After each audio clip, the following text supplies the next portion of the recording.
ಎಲ್ಲರಿಗೂ ನಮಸ್ತೆ. Welcome to this 25th session on banking land operations. This session relates to discussion on holder in due course, an important aspect in banking negotiable instruments.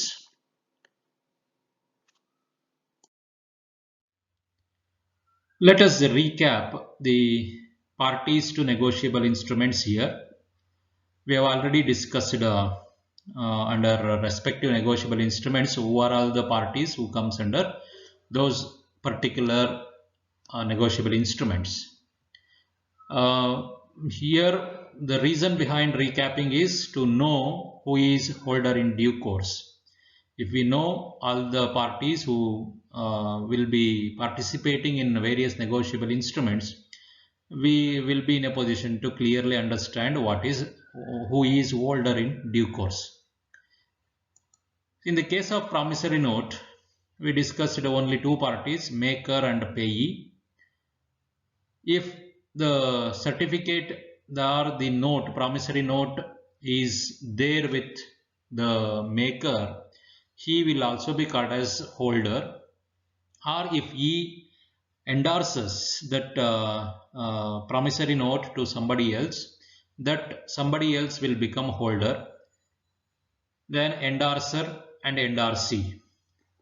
Karta, maker ಅಂತಂದ್ರೆ ಕರ್ತ, ರಚಕ ಅಂತ ಹೇಳ್ತೀವಿ. ನಂತರ ಪೇಯಿ, ಪ್ರಾಪ್ತಿಕರ್ತ, ಯಾರಿಗೋಸ್ಕರ ಅದನ್ನು ಬರೆಯಲಾಗಿದೆಯೋ ಅವನು ಪ್ರಾಪ್ತಿಕರ್ತ.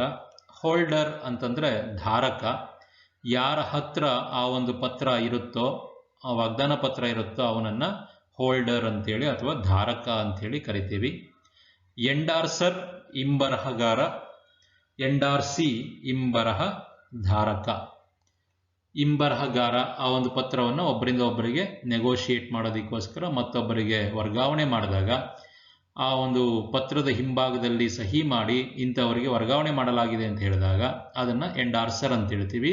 ಯಾರಿಗೆ ಅದು ಮಾಡಲ್ಪಟ್ಟಿದೆಯೋ ಅವರನ್ನು ಎಂಡಾರ್ಸಿ ಅಂತ ಹೇಳ್ತೀವಿ. ಇಂಬರಹಗಾರ ಮತ್ತು ಇಂಬರಹ ಧಾರಕ.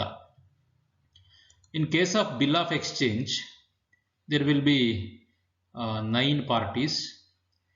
Basically, while entering into an agreement of bill of exchange, there will be 3 parties. As we noticed in previous sessions, 3 parties include drawer, drawee and payee. But afterwards, there will be more than those parties. Drawer, drawee, acceptor, payee, holder, endorser, endorsee, drawee in case of need and acceptor for honor. These are the 2 special terms introduced here. All the 7 terms you know, I think. Drawer, rachaka, though the person who draws the check or bill of exchange or promissory note. Drawee, on whom the bill of exchange has been ordered to pay. Acceptor is the person who accepts to pay the amount mentioned in the bill of exchange by agreeing, by signing on the document. Payee, to whom the person to whom the amount mentioned in that instrument has to pay, has to be paid. So payee, ಪ್ರಾಪ್ತಿಕರ್ತ ಅಂತ ಹೇಳ್ತೀವಿ. Drawer ರಚಕ, drawee ಆಜ್ಞಾಪಿತ, so who takes the responsibility to pay. Acceptor ಒಪ್ಪಿಕೊಂಡವ, ಸ್ವೀಕರ್ತ ಅಂತ ಹೇಳಿ. Then holder ಧಾರಕ, the person who holds that bill of exchange for time being is called as holder of that bill of exchange. Then endorser, already explained in the previous thing, one who transfers his rights to somebody else by signing on the back side of the instrument. Endorsee, to whom that endorsement is made.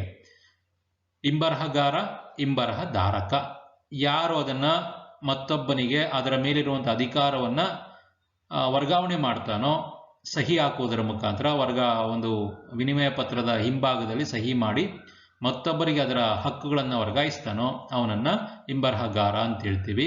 ಯಾರು ಆ ಹಕ್ಕುಗಳನ್ನು ಪಡಿತಾ ಇರ್ತಾನೋ ಹಿಂಬರಹದ ಮುಖಾಂತರ ಅವನನ್ನ ಹಿಂಬರಹಧಾರಕ ಅಂತ ಹೇಳ್ತೀವಿ. ಡ್ರಾಯಿ in case of need, ಇಲ್ಲಿ ಇದೊಂದು ಹೊಸ ಪದ. ಅಗತ್ಯ ಬಿದ್ದಾಗ ಆಜ್ಞಾಪಿತ ಅಂತೇಳಿ,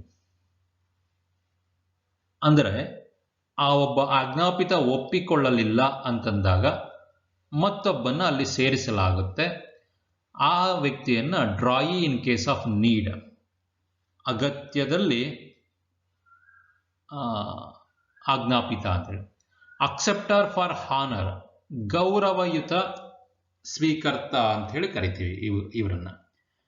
ಗೌರವಯುತ ಸ್ವೀಕರ್ತ, ಅಕ್ಸೆಪ್ಟ್ ಮಾಡಲಿಲ್ಲ, ಯಾರೋ ಒಬ್ರು ಅಕ್ಸೆಪ್ಟ್ ಮಾಡಿ ಅವರು ನಿರಾಕರಿಸ್ತಿದ್ದಾರೆ ಅಂದ್ರೆ, ಇನ್ನೊಬ್ಬರು ಅವರ ಪರವಾಗಿ ಅಕ್ಸೆಪ್ಟ್ ಮಾಡ್ತಿದ್ದಾರೆ ಅಂದರೆ ಅವರನ್ನ ಅಕ್ಸೆಪ್ಟರ್ ಫಾರ್ ಹಾನರ್ ಅಂತೇಳಿ ಕರಿತೀವಿ.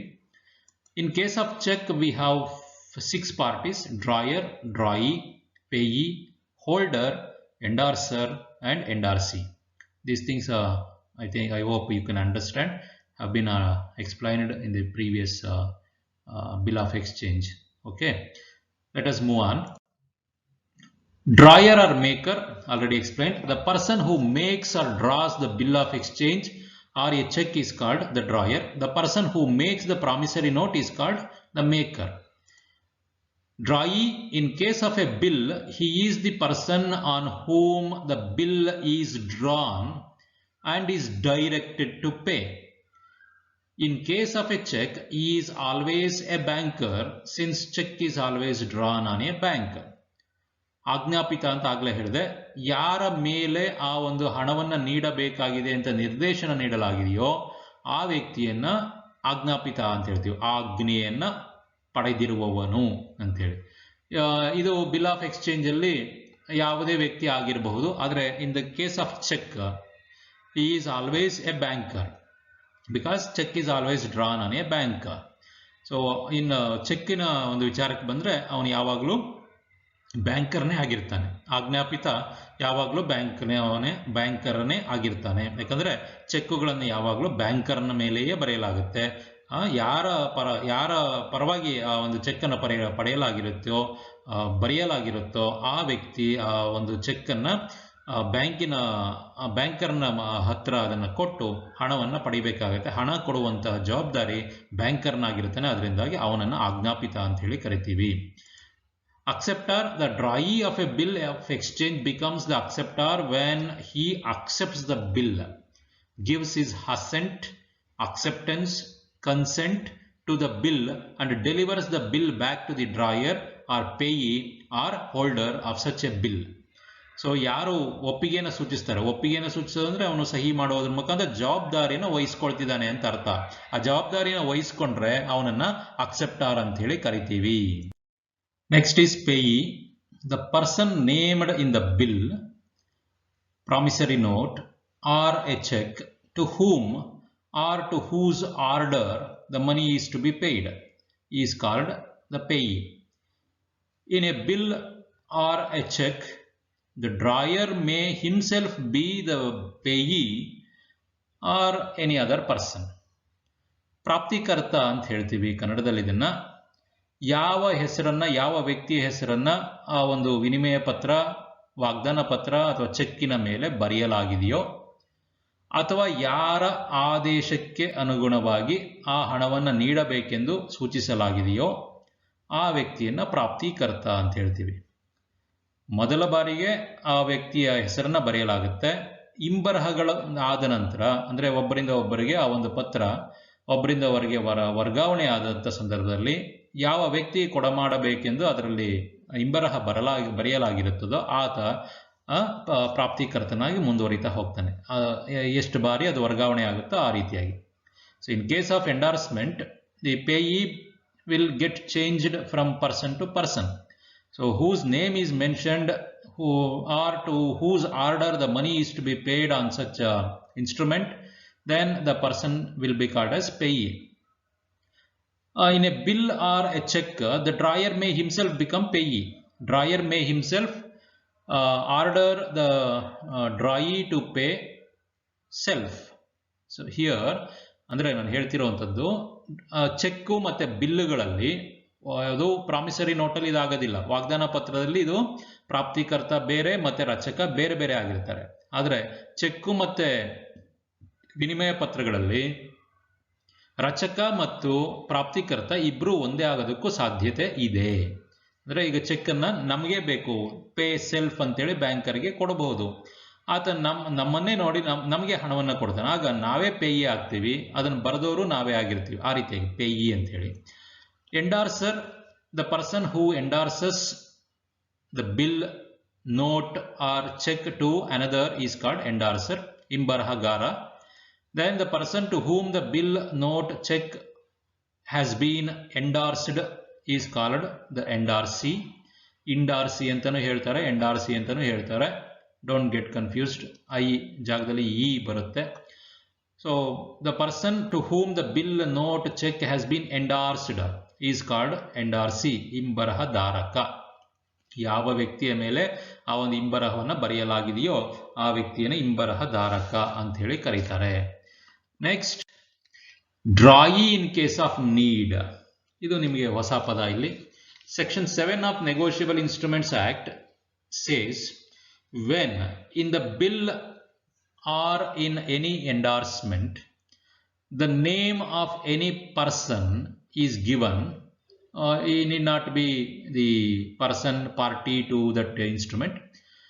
If that name of any person is given in addition to the drawee to be resorted to in case of need, such a person is called a drawee in case of need.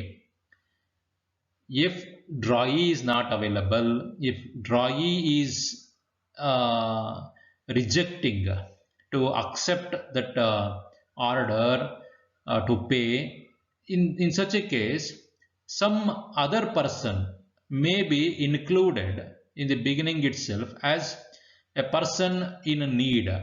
So he is called drawee in case of need.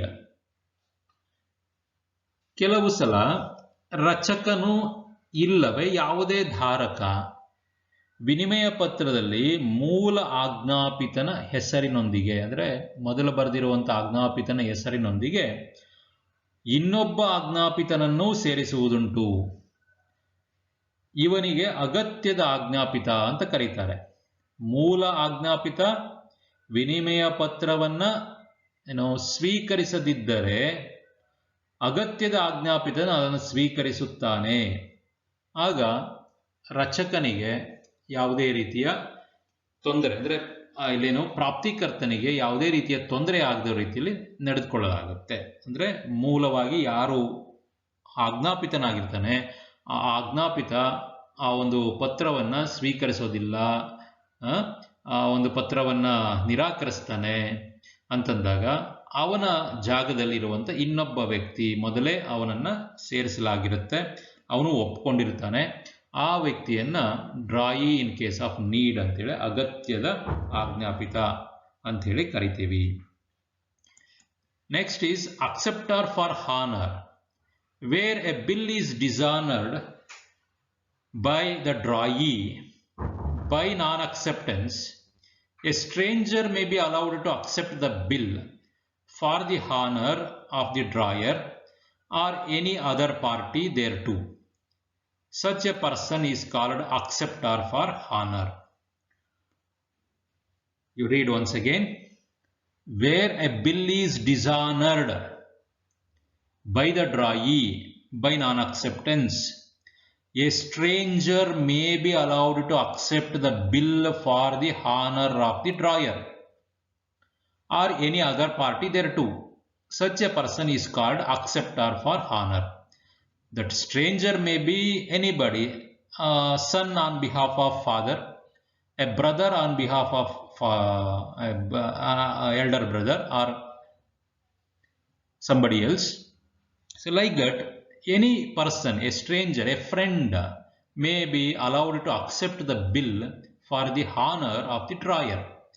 ಗೌರವಿತವಾಗಿ ಏನೋ ಮಾನ ಮರ್ಯಾದೆ ಅಂತೀವಲ್ಲ, ಆ ರೀತಿಯಾಗಿ ಆ ಒಂದು ಮಾನವನ್ನು ಉಳಿಸೋದಕ್ಕೋಸ್ಕರ ಇನ್ನೊಬ್ಬ ವ್ಯಕ್ತಿ ಆ ಒಂದು ಹಣವನ್ನು ಕೊಡೋದಕ್ಕೆ ಮುಂದೆ ಬಂದರೆ ಅಥವಾ ಹಣವನ್ನು ಕೊಡ್ತೇನೆ ಅಂತೇಳಿ ಒಪ್ಪಿಗೆಯನ್ನು ಸೂಚಿಸ್ತಿದ್ರೆ ಆವಾಗ ಆತನನ್ನು ಅಕ್ಸೆಪ್ಟಾರ್ ಫಾರ್ ಹಾನರ್ ಅಂತೇಳಿ ಕರಿತೀವಿ.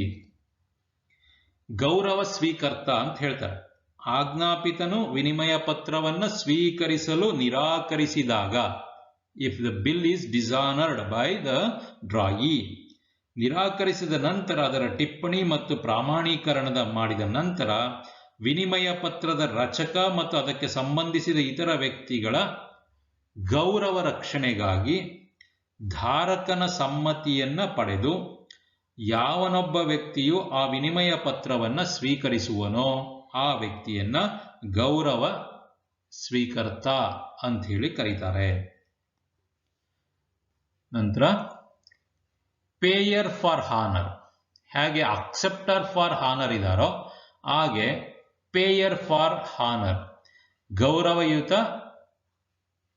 ಕೊಡಮಾಡುವವ, ಸಂದಾಯಗಾರ ಅಂತೇಳಿ. When A bill of exchange has been noted or protested for non-payment, any party may come forward and make the payment on behalf of any party liable on the bill in order to save his honor. Such a party is called a payer for honor, similar to acceptor for honor.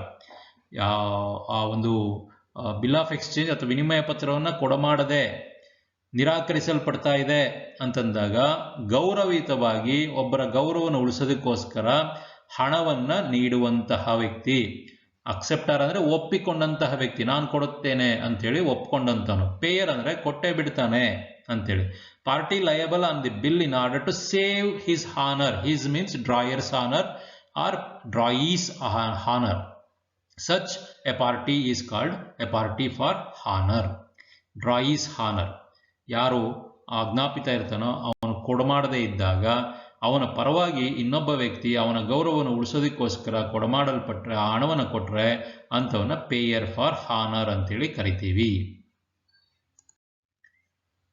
Then holder, we have already explained this. Section 8, subsection 1 of Negotiable Instruments Act of 1881 defines the holder of a negotiable instrument as any person who is entitled in his own name to the possession of the instrument and to receive or recover the amount due thereon from the parties liable thereto. Any person who is entitled, who has the right in his own name to the possession of that instrument or to receive the money mentioned in that instrument, he is called holder. ಧಾರಕ ಅಂತ ಹೇಳ್ತೀವಿ. ಯಾವ ವ್ಯಕ್ತಿಗೆ ಒಂದು ಪತ್ರದ ಮೇಲೆ, ಸ್ವಾಮಿತ್ವ ವರ್ಗಾವಣಾ ಪತ್ರದ ಮೇಲೆ ತನ್ನ ಹೆಸರನ್ನ ಬರೆಯಲಾಗಿದೆಯೋ ಆ ವ್ಯಕ್ತಿ ತನ್ನ ವಶದಲ್ಲಿ ಆ ಒಂದು ಪತ್ರವನ್ನು ಇಟ್ಟುಕೊಳ್ಳೋದಕ್ಕೆ ಹಕ್ಕುದಾರನಾಗಿರುತ್ತಾನೋ, ಮತ್ತೆ ಆ ಒಂದು ಪತ್ರದಲ್ಲಿ ಬರೆದಿರುವಂತ ಹಣವನ್ನ ಆ ಪತ್ರದಲ್ಲಿ ಜವಾಬ್ದಾರಿಯುತವಾಗಿರುವಂತ ವ್ಯಕ್ತಿಗಳಿಂದ ಪಡೆಯಲು ಅರ್ಹನಾಗಿರುತ್ತಾನೋ ಅಂತ ವ್ಯಕ್ತಿಯನ್ನ ಧಾರಕ ಅಂತ ಹೇಳಿ ಕರಿತೀವಿ. ಅಂದ್ರೆ ಒಂದು ನೆಗೋಷಿಯಬಲ್ ಇನ್ಸ್ಟ್ರೂಮೆಂಟ್ ಅಂದ್ರೆ ವಿನಿಮಯ ಪತ್ರ, ಚೆಕ್ಕು ಅಥವಾ ವಾಗ್ದಾನ ಪತ್ರ, ಇವುಗಳನ್ನು ಹೊಂದಿರುವಂತಹ ವ್ಯಕ್ತಿ ಅಥವಾ ಆ ಒಂದು ಪತ್ರದಲ್ಲಿ ಆತನ ಹೆಸರನ್ನ ನಮೂದಿಸಿದ್ರೆ ಅಥವಾ ಆ ಒಂದು ಪತ್ರದ ಮುಖೇನ, ಪತ್ರದ ಕಾರಣ ಅವನಿಗೆ ಆ ಒಂದು ಪತ್ರದ ಮೇಲೆ ಹಕ್ಕನ್ನು ಹೊಂದಿದ್ರೆ, ಅಂದ್ರೆ ಹಣವನ್ನು ಪಡೆಯುವ ಹಕ್ಕನ್ನು ಹೊಂದಿದ್ರೆ ಅಥವಾ ಆ ಒಂದು ಪತ್ರವನ್ನು ಮತ್ತೊಬ್ಬರಿಗೆ ವರ್ಗಾಯಿಸುವಂತ ಹಕ್ಕನ್ನು ಪಡೆದಿದ್ರೆ ಅವನನ್ನ ಹೋಲ್ಡರ್ ಅಂತೇಳಿ ಕರಿತೀವಿ. ಆ ಪತ್ರ ಅವನ ಹತ್ರ ಇರಬೇಕು ಅಂತ. ಸೊ ಹಾಗಿದ್ರೆ ವಿನಿಮಯ ಪತ್ರ, ವಾಗ್ದಾನ ಪತ್ರ ಮತ್ತು ಚೆಕ್ ಅನ್ನು ತನ್ನ ಹೆಸರಿನಲ್ಲಿಯೇ ಬರೆದಿದ್ದು ಅದನ್ನು ತನ್ನ ವಶದಲ್ಲಿಟ್ಟುಕೊಳ್ಳಲು ಅಥವಾ ಅದರ ಹಣವನ್ನ ಪಡೆಯಲು ಹಕ್ಕುಳ್ಳ ವ್ಯಕ್ತಿ ಅದರ ಧಾರಕ ಅಂತ ಕರೀತಾರೆ. ವಿನಿಮಯ ಪತ್ರ, ವಾಗ್ದಾನ ಪತ್ರ ಅಥವಾ ಚೆಕ್ಕು ಕಳೆದು ಹೋದ ಅಥವಾ ನಾಶವಾದ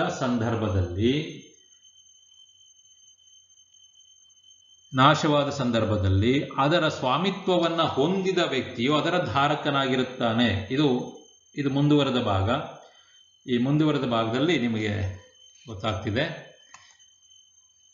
Section 8 subsection 2 of the same act, that is Negotiable Instruments Act, provides that when an instrument is lost or destroyed, its holder is the person who was entitled to its lawful possession at the time of its loss or destruction. ಯಾರಿಗೋ ಸಿಕ್ಕಿದೆ ಆ ಪತ್ರ ಅಂತಂದ್ರೆ ಅವನು ಅದರ ಧಾರಕನಾಗಕ್ಕೆ ಬರೋದಿಲ್ಲ. ಅಂದರೆ ನ್ಯಾಯಯುತವಾಗಿ ಯಾರು ಅದರ ಧಾರಕನಾಗಿರುತ್ತಾನೋ ಅವನು ಕಳೆದು ಹೋಗಿದೆ ಅಥವಾ ಬೇರೆ ಯಾರೋ ಕದ್ದಿದ್ದಾರೆ ಅಂತಂದ್ರೆ ಆ ಕದ್ದ ವ್ಯಕ್ತಿಗೆ ಅದರ ಸ್ವಾಮಿತ್ವ ಬರುವುದಿಲ್ಲ. ಆ ನ್ಯಾಯಯುತವಾಗಿ ಆ ಒಂದು ಪತ್ರ ಯಾರಿಗೆ ಸೇರಬೇಕಾಗಿದೆಯೋ ಅವನೇ ಧಾರಕನಾಗಿರ್ತಾನೆ, ಯಜಮಾನನಾಗಿರ್ತಾನೆ, ನ್ಯಾಯಸಮ್ಮತವಾದಂಥ ಧಾರಕನಾಗಿರ್ತಾನೆ. ಕೇವಲ ಅದು ಒಬ್ಬನ ವಶದಲ್ಲಿದ್ದ ಮಾತ್ರಕ್ಕೆ, if that instrument is in possession of somebody, he won't become holder of that instrument. He must have that right to enact on such document, on such instrument. Then only he will be called as holder of the instrument. As per the definition, a person who comes into the possession of negotiable instruments will not necessarily be a holder under law. So this was already explained. A person can become a holder under law only if he satisfies the following conditions. What are those? To be a holder, one need not necessarily be in possession of the instrument. Instead, he must be entitled to the possession of the instrument in his own name. ಅವನ ಹೆಸರಿನಲ್ಲಿ ಆ ಒಂದು ಪತ್ರ ಇರಬೇಕು. ನಂತರ ಅವನ ವಶದಲ್ಲಿದ್ದರೆ ಆಗ ಅವನನ್ನು ಧಾರಕ ಅಂತ ಹೇಳ್ತೀವಿ. ಕೇವಲ ಅವನ ವಶದಲ್ಲಿದೆ ಎಂದ ಮಾತ್ರಕ್ಕೆ ಅದು ಧಾರಕ ಆಗೋದಿಕ್ಕೆ ಸಾಧ್ಯವಿಲ್ಲ ಅನ್ನೋದು ಮೊದಲನೇ ಅಂಶ. He should have the actual or constructive possession of the instrument lawfully. A thief, for instance, cannot be a holder at law, though he holds the instrument, as he has not acquired the possession of the instrument lawfully. I hope you can understand this point, already explained. ಕಳ್ಳ ಅವನಿಗೆ ಸಿಕ್ಕದಂತಹ ಪತ್ರ ಅಥವಾ ದಾರಿ ಹೋಕ ಅನ್ಕೊಳ್ಳಿ, ಕಳ್ಳನೇ ಬೇಕಾಗಿಲ್ಲ, ದಾರಿ ಹೋಕ ಇವನು ಕಳ್ಕೊಂಡಿದ್ದಾನೆ, ಯಾರು ನಿಜವಾದ ಧಾರಕ ಅದನ್ನು ಕಳ್ಕೊಂಡಿದ್ದಾನೆ, ಯಾರಿಗೋ ಸಿಕ್ಕಿದೆ ಆ ಪತ್ರ, ಆ ವಿನಿಮಯ ಪತ್ರ ಆಗ್ಬೋದು ಅಥವಾ ವಾಗ್ದಾನ ಪತ್ರ ಆಗ್ಬೋದು, ಚೆಕ್ ಆಗಿರ್ಬೋದು. ಆದರೆ ಆ ಒಬ್ಬ ವ್ಯಕ್ತಿ, ಸಿಕ್ಕಂಥ ವ್ಯಕ್ತಿಗೆ ಆ ಒಂದು ಪತ್ರದ ಮೇಲೆ ಯಾವುದೇ ಅಧಿಕಾರವಿರುವುದಿಲ್ಲ. ಆ ಥರ ನ್ಯಾಯಿಕವಾದಂಥ ಅಧಿಕಾರ ಇಲ್ಲದೆ ಇದ್ದಾಗ ಅವನನ್ನು ಧಾರಕ ಅಂತೇಳಿ ಕರೆಯಲು ಬರುವುದಿಲ್ಲ. In order to be entitled to the possession of the instrument in his own name, the person must be named in the instrument as the payee or as an endorsee, or he must be the bearer of the instrument. ಇದೊಂದು point. ಅವನು possession ಇದೆ, ಅವನು ಧಾರಕ ಅಂತ ಹೇಳ್ಕೋಬೇಕಾದ್ರೆ ಅದರಲ್ಲಿ ಆ ಒಂದು ಪತ್ರದಲ್ಲಿ ಅವನ ಹೆಸರು ಇರಬೇಕು. Either drawer or drawee or payee or anything. He must have, his name must be there in that instrument. Bill of exchange ಅಥವಾ ಪ್ರಾಮಿಸರಿ ನೋಟ್ ಅಂತ ಏನು ಕರೀತಾರೆ ಅದರಲ್ಲಿ ಇರಬೇಕು ಅವನ ಹೆಸರು. Or if it is the document is endorsed, then his name, if it is bearer endorsement, then in case of bearer endorsement he must hold that instrument as a bearer. ವಾಹಕನಾಗಿ ಅದನ್ನು ಇಟ್ಕೊಂಡಿರಬೇಕಾಗತ್ತೆ. Mere physical possession of an instrument is not sufficient to make a person the holder of the instrument. ಭೌತಿಕವಾಗಿ ಅದನ್ನು ಇಟ್ಕೊಂಡಿದ್ದಾನೆ ಅಂದ ತಕ್ಷಣವೇ ಅವನು ಧಾರಕನಾಗಕ್ಕೆ ಸಾಧ್ಯವಿಲ್ಲ. That means ಇದೆಲ್ಲನೂ ಸೇರಿಸಿ ಇಲ್ಲೊಂದು ಅಂಶವನ್ನು ವಿಶದವಾಗಿ ಹೇಳ್ಕೋಬಹುದು. ಇನ್ conclusion we can say that the finder of a lost instrument cannot be its holder, though he has the physical possession of the instrument, because he is not entitled to the payment of the amount of the instrument in his own name. Similarly, a person who becomes the endorsee of a negotiable instrument under a forged endorsement cannot be its holder, because he is not entitled to the amount of the instrument in his own name. ಕೊಟ್ಟಿ ಸಹಿ, forged endorsement ಕೊಟ್ಟಿ ಇಂಬರಹ ಮಾಡಿಕೊಂಡಿದ್ರೆ ಆ ವ್ಯಕ್ತಿಗೂ ಸಹ ಆ ಒಂದು ಧಾರಕನಾಗುವಂಥ ಯೋಗ್ಯತೆ ಇರುವುದಿಲ್ಲ. Next is holder in due course.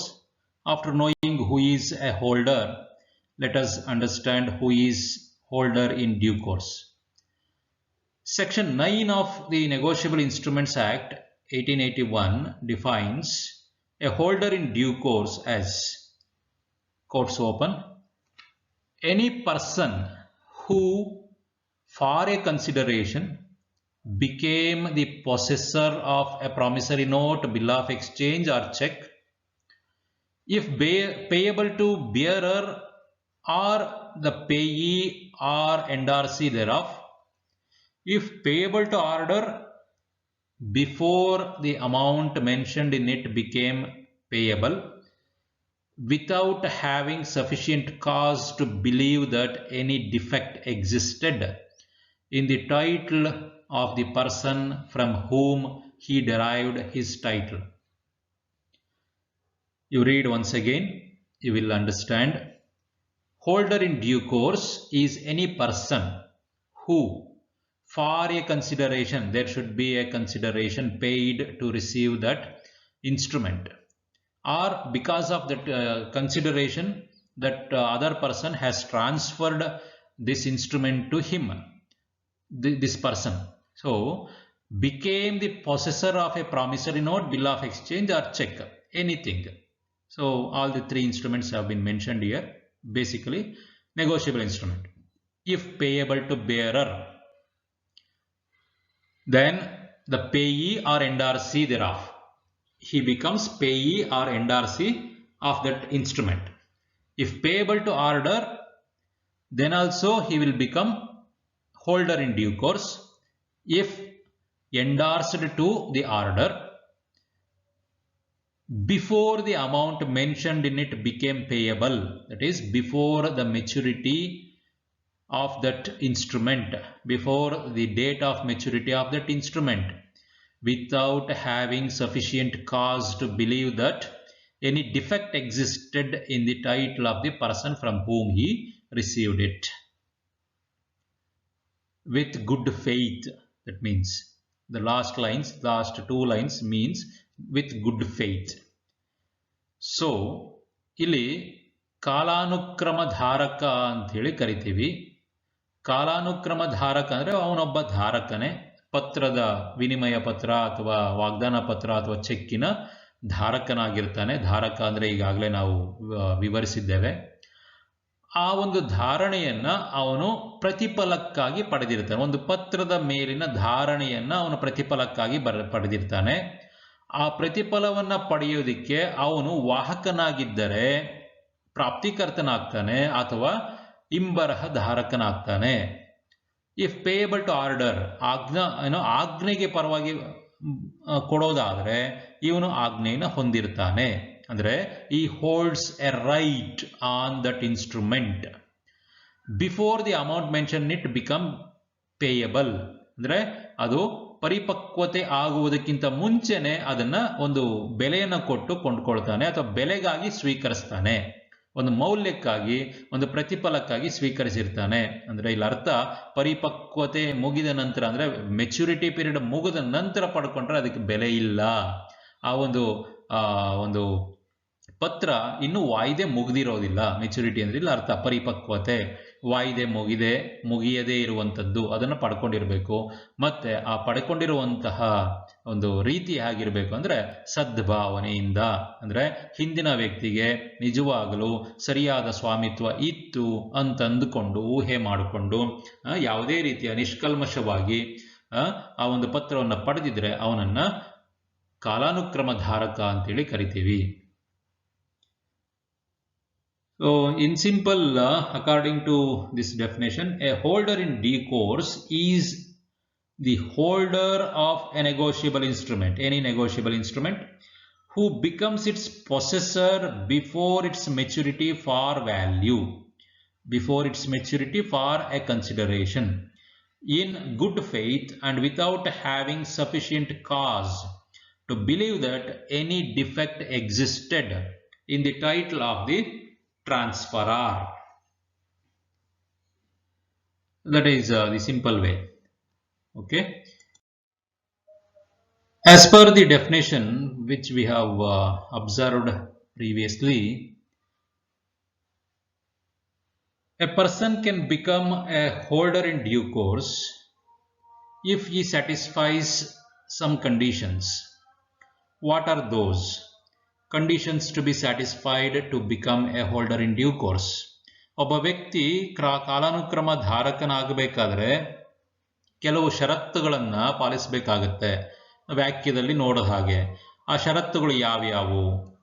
ಮೊದಲನೆಯದು, he must be a holder, ಅವನೊಬ್ಬ ಧಾರಕನಾಗಿರಬೇಕು. So who is a holder? We have already explained.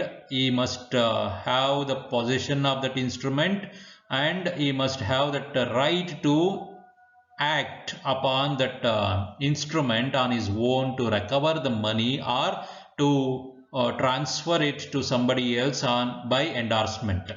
ಅವನಿಗೆ ಆ ಒಂದು ಪತ್ರದ ಮೇಲೆ ಪೂರ್ಣವಾದ ಹಕ್ಕಿರಬೇಕು ಮತ್ತೆ ವಶದಲ್ಲಿರಬೇಕು. ಇದನ್ನು ಈಗಾಗಲೇ ನಾವು ಓದಿದ್ದೇವೆ. ಆ ವ್ಯಕ್ತಿಯನ್ನು ಹೋಲ್ಡರ್ ಇನ್ ಡ್ಯೂ ಕೋರ್ಸ್ ಅಂತ. So to become a holder in due course he must be a holder of that instrument. Next is he must be holder for a valuable consideration. That he must acquired, he must have received that instrument on or for a valuable consideration. So consideration here means we can take the meaning given as per Contract Act. Quid pro quo, something in return. Consideration means quid pro quo. QUID PRO QUO. That means something in return. Consideration must be something in return. It need not be adequate. ನೀವು 100 ರೂಪಾಯಿ ಪಡ್ಕೊಂಡು 100 ರೂಪಾಯಿ ವಸ್ತುಗಳನ್ನೇ ಕೊಡಬೇಕು ಅಂತೇನಿಲ್ಲ. 100 ರೂಪಾಯಿ ವಸ್ತುಗಳನ್ನು ಪಡ್ಕೊಂಡು 10 ರೂಪಾಯಿ ಬೇಕಾದ್ರೆ ಕೊಡಬಹುದು. ಮಾರುವವನು ಅದನ್ನ 10 ರೂಪಾಯಿಗೆ ಮಾರಿರ್ಬೋದು. ನಿಮ್ಮ ಅವರ ಸಂಬಂಧ ಏನಾದ್ರು ಆಗಿರ್ಬೋದು. But something must be there to call it as a valid agreement. So consideration, without consideration that agreement becomes invalid or void ab initio ಅಂತ ಹೇಳ್ತೀವಿ. ಅದು ಮುಂದೆ ನೀವು ತಿಳ್ಕೊಳ್ತೀರಿ, ಬಿಸಿನೆಸ್ ಲಾ ಅಂತ ಬರುತ್ತೆ. So to call a holder in due course, that person must hold that instrument for a valuable consideration. The consideration must not be void as per law or illegal as per law, like in wagering contracts ಅಂತ ಹೇಳ್ತಾರೆ. ವೇಜರಿಂಗ್ means ಬಾಜಿ, ಜೂಜು ಅಂತ ಹೇಳ್ತೀವಿ. ಇಲ್ಲಿ ಒಬ್ಬರು ಗೆಲ್ತಿರ್ತಾರೆ, ಇನ್ನೊಬ್ಬರು ಸೋಲ್ತಿರ್ತಾರೆ. ಬಾಜಿ ಈ ತರದ ರೀತಿಗಳಲ್ಲಿ ಬರುವಂಥದ್ದು. ಆ ತರದಲ್ಲಿ ಇಲ್ಲಿ ಕನ್ಸಿಡರೇಷನ್ ಅಂದ್ರೆ ಇಬ್ಬರೂ ಕಕ್ಷಿದಾರರು ಏನಾದರೂ ಒಂದನ್ನ ಪಡೀತಿರಬೇಕು ಅಂತ ಹೇಳಿ. ಆದ್ರೆ ಇಲ್ಲಿ ವೇಜರಿಂಗ್ ಅಗ್ರಿಮೆಂಟು ಅಥವಾ ಅನ್ಯಾಯದ್ದು ಅಥವಾ ಅನೂರ್ಜಿತವಾದಂತಹ ಒಂದು ಒಪ್ಪಂದಗಳು ಇಲ್ಲಿ ನಮಗೆ ಮೌಲ್ಯಯುತವಾದಂತಹ ಪ್ರತಿಫಲ ಇದೆ ಅಂತ ಹೇಳಕ್ ಬರೋದಿಲ್ಲ. So to call a person as holder in due course, he must hold that instrument for a valuable consideration. A donee in case of a check, he cannot be called as a holder in due course. ಅಂದ್ರೆ ಕೊಡುಗೆಗಳು ಅಥವಾ ಉಡುಗೊರೆಗಳನ್ನು ಪಡೆದಂತಹ ವ್ಯಕ್ತಿ, ಉಡುಗೊರೆಯನ್ನು receive ಮಾಡಿರುವಂತಹ ವ್ಯಕ್ತಿ holder in due course ಆಗಲ್ಲ. ಯಾಕಂದ್ರೆ ಅವನು ಅದರ ವಿರುದ್ಧವಾಗಿ ಯಾವುದೇ ರೀತಿಯ ಪ್ರತಿಫಲವನ್ನು ನೀಡಿಲ್ಲ. ಆ ಕಾರಣದಿಂದ ಕಳ್ಳ ಈ ತರದವರೆಲ್ಲ ನಿಜವಾದ ಹೋಲ್ಡರ್ಸ್ ಆಗಕ್ಕೆ ಸಾಧ್ಯ ಇಲ್ಲ. Because they have not paid any consideration to acquire such instruments. Okay, so then the third point says he must have become the holder before the maturity of the instrument. ಆ ಒಂದು ಇನ್ಸ್ಟ್ರೂಮೆಂಟಿನ ಪರಿಪಕ್ವ ಅವಧಿ ಮುಗಿಯೋದರ ಒಳಗಡೆ ಅವನು ಆ ಒಂದು ಪತ್ರದ ಹೋಲ್ಡರ್ ಆಗಬೇಕು. ಪರಿಪಕ್ವತೆ ಮುಗಿದ ನಂತರ ಹೋಲ್ಡರ್ ಆದರೆ ಅದಕ್ಕೆ ಪ್ರಯೋಜನ ಬರೋದಿಲ್ಲ ಅಂತೇಳಿ. ಈ must have become the holder of that instrument before it's maturity. If he acquires the instrument after its maturity, he cannot become a holder in due course. Okay. In case of an instrument payable on demand like check, he must have taken it within a reasonable time of its issue. So 3 months ಒಂದ್ಸತಿ ಅದು ಚೆಕ್ಗಳು ಈ ತರದವಾದ್ರೆ 3 ತಿಂಗಳ ಒಳಗಡೆ ಅದರ ವಾಯಿದೆ ಮುಗಿದೋಗುತ್ತೆ. ಆ ನಂತರ ಅದು ಹಳಸಿದ ಚೆಕ್ಕು ಅಂತ ಹೇಳಲಾಗುತ್ತೆ. ಆ ತರ ಸ್ಟೇಲ್ ಚೆಕ್ ಅಂತ ಹೇಳ್ತೀವಿ. ಆ ತರ ಆಗೋದಕ್ಕಿಂತ ಮುಂಚೆ 3 ತಿಂಗಳ ಒಳಗಡೆ ಅದನ್ನ ಹಣವಾಗಿ ಪರಿವರ್ತನೆ ಮಾಡ್ಬೇಕಂದ್ರೆ ಬರೆದಂತ ದಿನದಿಂದ 3 ತಿಂಗಳ ಒಳಗಡೆ ಅದನ್ನ ಪಡ್ಕೊಂಡಿರಬೇಕು. ನೀವು ಎಂಡಾರ್ಸ್ಮೆಂಟ್ ಮಾಡಿ ತಗೊಳ್ತಿದ್ದೀರಿ ಅಂತಂದ್ರೆ 3 ತಿಂಗಳ ಒಳಗಡೆ ಇದೆಯಾ ಅದರ ಅವಧಿ ಅಂತ ಹೇಳಿ ನೋಡಿಕೊಂಡು ಅದನ್ನು ಅಕ್ಸೆಪ್ಟ್ ಮಾಡ್ಕೋಬೇಕಾಗತ್ತೆ. ಇಲ್ಲ ಅಂದ್ರೆ ಆ ಒಂದು ಇನ್ಸ್ಟ್ರೂಮೆಂಟು ಬಿಕಮ್ಸ್ ಸ್ಟೇಲ್ ಅಂಡ್ ಈ cannot become holder in due course. The person who holds it, the person who receives it cannot become holder in due course. Okay. Fourth point, he must have taken the instrument complete and regular on the face of it. So he must have taken the instrument complete and after checking its validity, its features, etc. So before taking the instrument, he must examine its form, contents, features, etc. thoroughly, because if it contains any what we say material alterations on the part of it, and they are they are found on the face itself, they can be confirmed, they can be noticed on the face of it, then you should not accept such instrument. ಅಂದ್ರೆ ಅಲ್ಲಿ ಯಾವುದೇ ರೀತಿಯ ಮಹತ್ತರವಾದಂತಹ ಬದಲಾವಣೆಗಳನ್ನ ಪತ್ರದಲ್ಲಿ ಮಾಡಲಾಗಿದೆಯೇ ಎಂದು check ಮಾಡ್ಕೋಬೇಕಾಗತ್ತೆ, ಪರೀಕ್ಷೆ ಮಾಡ್ಕೊಳ್ಬೇಕಾಗುತ್ತೆ, ನಂತರ ಅದನ್ನ ಅವನು ಒಪ್ಕೋಬೇಕಾಗುತ್ತೆ. ಆಗ ಅವನನ್ನ ಕಾಲಾನುಕ್ರಮ ಧಾರಕ ಅಂತ ಹೇಳಿ. ಏನಾದ್ರು ತಪ್ಪುಗಳು ಕೊಟ್ಟಿ ಆಗಿದ್ರೆ ಅಂದ್ರೆ ಫೋರ್ಜರಿ ಮಾಡಿದ್ರೆ ಅಥವಾ ಸಿಗ್ನೇಚರ್ಸ್ ಬದಲಾಗಿದ್ರೆ, ಹಣದ ಮೊತ್ತ ಮತ್ತು ಅಂಕಿಗಳಲ್ಲಿ ಬರೆದಿರೋದನ್ನ ಬದಲಾವಣೆ ಮಾಡಿದ್ರೆ, ಇವುಗಳನ್ನೆಲ್ಲ ಗಮನಿಸ್ಕೊಂಡು ಅವನು ತಗೋಬೇಕಾಗುತ್ತೆ. ತಗೊಂಡಾಗ ಅವನನ್ನ ಹೋಲ್ಡರ್ ಇನ್ ಡ್ಯೂ ಕೋರ್ಸ್ ಅಂತೇಳಿ ಕರೆಯಲಾಗಿದೆ. He must have become the holder in good faith. ಸದ್ಭಾವನೆಯಿಂದ ಆ ಒಂದು ಪತ್ರವನ್ನು ಒಪ್ಕೊಂಡಿರಬೇಕು. ಯಾವುದೇ ರೀತಿಯ ಮೋಸ ಮಾಡುವಂತ ಉದ್ದೇಶ ಇವುಗಳು ಇರಬಾರದು ಮೊದಲಿಗೆ. ನಂತರ ಆ ವ್ಯಕ್ತಿ, the person from whom he has accepted or received that instrument, he must feel that that person also has good title to the instrument. ಆ ವ್ಯಕ್ತಿ ಯಾರಿಂದ ಪಡೆಯಲಾಗಿದೆಯೋ ಆ ವ್ಯಕ್ತಿಗೂ ಸಹ ಒಳ್ಳೆಯ ಸ್ವಾಮಿತ್ವ ಇತ್ತು ಅಂತ ಹೇಳಿ ಅರ್ಥಕೊಂಡು ಸದ್ಭಾವನೆಯಿಂದ ಆ ಪತ್ರವನ್ನ ಪಡೆಯಬೇಕಾಗುತ್ತೆ. You should not receive it in negligence, ಎಚ್ಚರಿಕೆ ಇಲ್ಲದೆ ಅದನ್ನ ಪಡೆಯೋ ಹಾಗಿಲ್ಲ. Reasonable care and due caution will be proper test of his good faith.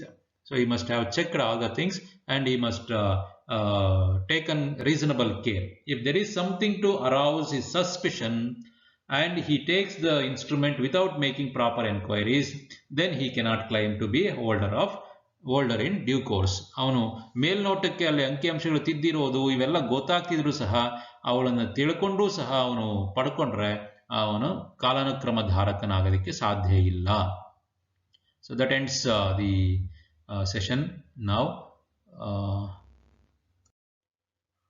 There are other things to be discussed within this concept, holder in due course. There are aspects like rights, and we can also discuss the difference between mere holder and holder in due course. Those things will be discussed in the next session. So these are the books for reference. You can use these books for further reference. Thank you once again. We shall meet in the next session continuing the concept of holder in due course. Thank you once again.